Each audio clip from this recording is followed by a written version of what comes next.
हाय change makers. तो अगर आप भी किसी जॉब या फेलोशिप में लगातार अप्लाई किए जा रहे हैं और आपका रिस्पॉन्स नहीं आ रहा है, या फिर एप्लीकेशंस भर रहे हैं लेकिन वहाँ से कोई जॉब का कोई रिस्पॉन्स नहीं आ रहा है, और लगातार जॉब जॉब एप्लीकेशंस का कोई फ़ायदा नहीं निकल रहा है, तो संभव है कि आप ऐसे 5 मिस्टेक्स कर रहे होंगे जो कि आपको जनरली अवॉइड करने चाहिए किसी भी जॉब या फेलोशिप प्रोग्राम में अप्लाई करते समय। ठीक है, तो आज हम उन्हीं 5 मिस्टेक्स की बात करेंगे, उसके साथ साथ 5 स्ट्रेटजी शेयर करेंगे कि उन मिस्टेक्स को कैसे ओवरकम कर सकते हैं, और आज हम उसी मिस्टेक्स के अराउंड आपसे बातचीत करेंगे। तो सबसे पहले अगर हम मिस्टेक देखें तो पहली मिस्टेक ये होती है कि हरी इन हिटिंग द अप्लाई बटन। आपने एप्लीकेशन जहाँ देखा और तुरंत उसको देखते ही आप अप्लाई बटन पर अप्लाई कर देते हैं। बेसिकली आइदर आपने जेडी देखा और आपने देखा कि क्राइटेरिया आप में आप ग्रेजुएशन है, आप बेसिक क्राइटेरिया फुलफिल करते हो, तो इमीडिएटली आप अप्लाई कर देते हो। ठीक है, इस मिस्टेक को सुधारना है।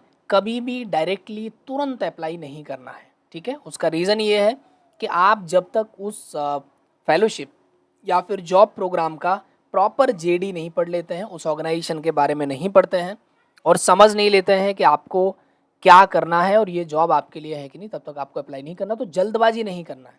अगर आप 10 जॉब देख रहे हो या 3 फेलोशिप देख रहे हो, 4 फेलोशिप देख रहे हो, उसमें से कौन सी फेलोशिप या जॉब आपके लिए अप्रोप्रिएट है, यानी कि कौन सी फेलोशिप है जो आपके लिए है या कौन सी जॉब है जो आपके लिए है, तो आपको तुरंत अप्लाई बटन नहीं दबाना है। डिटेल में आपको समझना है, उसके बाद ही उसको अप्लाई करना है।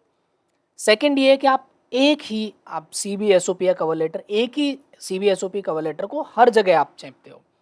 लाइक एक ही मेल आपने लिख के रख लिया, उसको आपने कॉपी किया, पेस्ट किया और अप्लाई कर दिया। एक ही सीबी है, एक ही एसओपी है, एक ही कवर लेटर है। ये दूसरा मिस्टेक होता है। आप जब भी जॉब में अप्लाई करते हैं तो हर एक जॉब का अपना अलग एक जॉब डिस्क्रिप्शन होता है, और जॉब डिस्क्रिप्शन के अकॉर्डिंगली आपको अपना सीवी, एसओपी और कवर लेटर प्रिपेयर करना होता है, क्योंकि हर एक रोल का रिक्वायरमेंट अलग होता है, हर एक ऑर्गेनाइजेशन का रिक्वायरमेंट अलग होता है।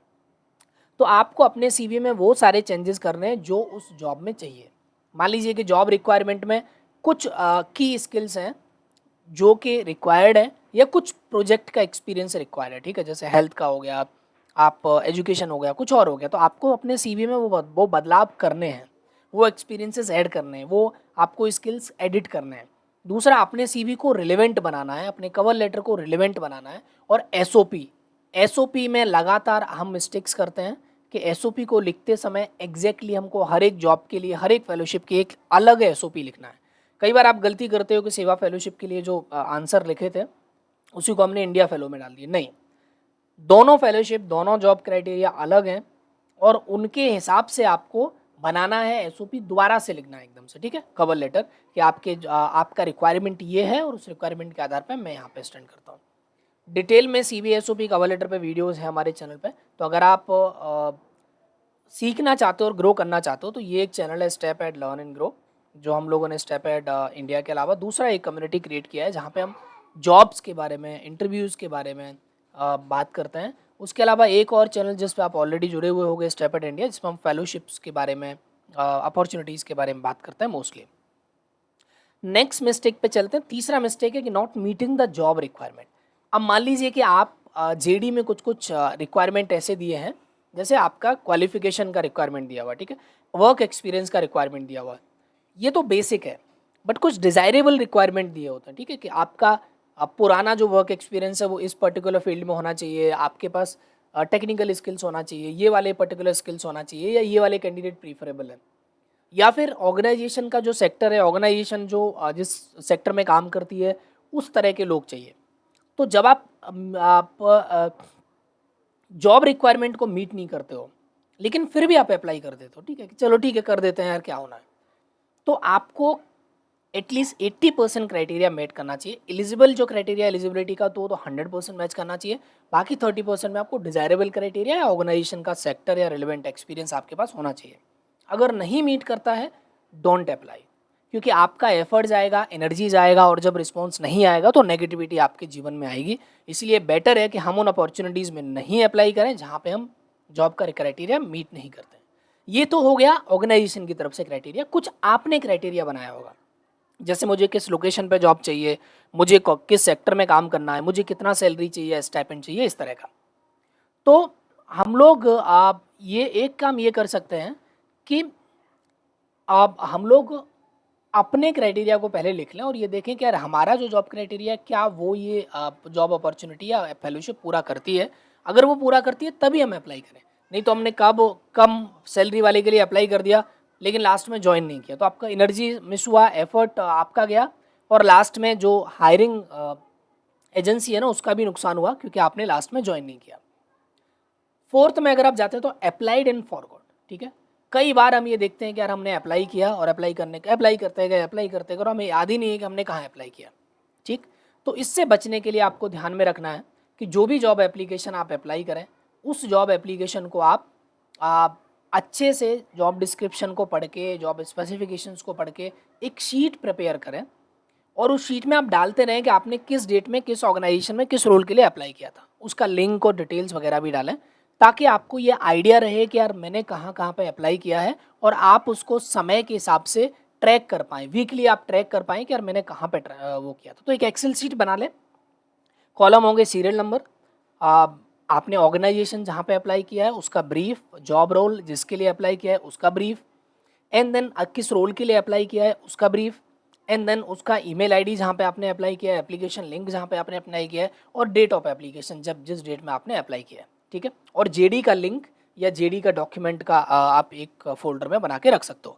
देन वीकली आप हर वीक में बैठिए और देखिए कि यार इस वीक में क्या हुआ, क्या मुझे रिस्पॉन्स आया तो वो आप मेंशन करिए, नहीं आया तो स्टेटस को मेंशन करिए। तो ये एक चौथी गलती है। और पांचवी गलती है कि not preparing from the day one. Generally ये होता है कि ठीक है यार हमने अप्लाई कर दिया है, अप्लाई करने के बाद हम देखते हैं उनका कुछ रिस्पॉन्सेज आते हैं कि नहीं आते हैं, आएगा तभी कुछ प्रिपरेशन करेंगे, नहीं आएगा तो क्यों प्रिपरेशन करें। ये एक और बड़ी मिस्टेक होती है जिससे कि अचानक से कभी कभी कॉल आ जाता है आपको एचआर का और आप फिर उस समय कुछ नहीं कर पाते हैं, ठीक है। तो आपको सबसे पहले समझना है कि जिस समय आप अप्लाई कर रहे हो उसी समय आप रिक्वायरमेंट मीट कर रहे हो, फिर जेडी आप पढ़ रहे हो, ठीक है, कि यार हमारा जॉब टाइटल क्या है, जॉब लोकेशन क्या है, रोल क्या है, मेरी रिस्पॉन्सिबिलिटी क्या है, सैलरी क्या रहेगा मेरा। दूसरा, मैं उस ऑर्गेनाइजेशन के लोगों से लिंक्डइन पे कनेक्ट कर सकता हूँ। फिर जॉब स्पेसिफिकेशंस के हिसाब से मैं पढ़ूँ कि यार कौन कौन से स्किल इनको रिक्वायर्ड है, तो मेरे वर्क एक्सपीरियंस से कौन से स्किल आते हैं उनको मैं हाईलाइट कर लूँ। मुझे जब इंट्रो देना होगा इंटरव्यू में तो मैं क्या लिखूँगा, कुछ असाइनमेंट अगर पहले से है तो उसको पहले से प्रिपेयर कर लूँ। तो कीप इन माइंड कि यार मेरा जो नेक्स्ट रिस्पॉन्स आएगा उसके लिए मैं पहले से प्रिपेयर्ड रहूँ, ठीक। तो prepare it from the day one, ये सबसे पहले आपको समझना है। तो ये 5 गलतियों को अगर मैं दोबारा से रिवाइज करूँ, पहला तो बहुत जल्दबाजी में नहीं अप्लाई करना है। सबसे पहले जेडी या पूरी वेबसाइट खंगाल के फेलोशिप के बारे में डिटेल में पढ़ के समझना है कि क्या ये फेलोशिप मेरे लिए है और क्या मैं उसका 80% क्राइटेरिया मीट कर रहा हूँ। सेकंड, अपने सीवी को, अपने एसओपी को अच्छे से इम्प्रूव करें। सीवी एसओपी के अराउंड हमारे पास अलग से सेशंस हैं, उसको आप देख सकते हो। आप अच्छे से इम्प्रूव करें कि आपके सीवी में वो सारी चीज़ें हों जो उनके लिए रिक्वायर्ड हैं, जो वो ऑर्गेनाइजेशन मांग रही है, तभी आपको शॉर्टलिस्ट किया जाएगा,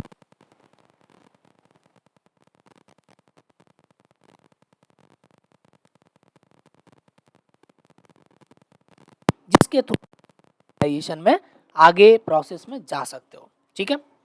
तो एक ही सीवी आपको यूज़ नहीं करना है, कस्टमाइज करना है उसको हर एक जॉब रोल के लिए।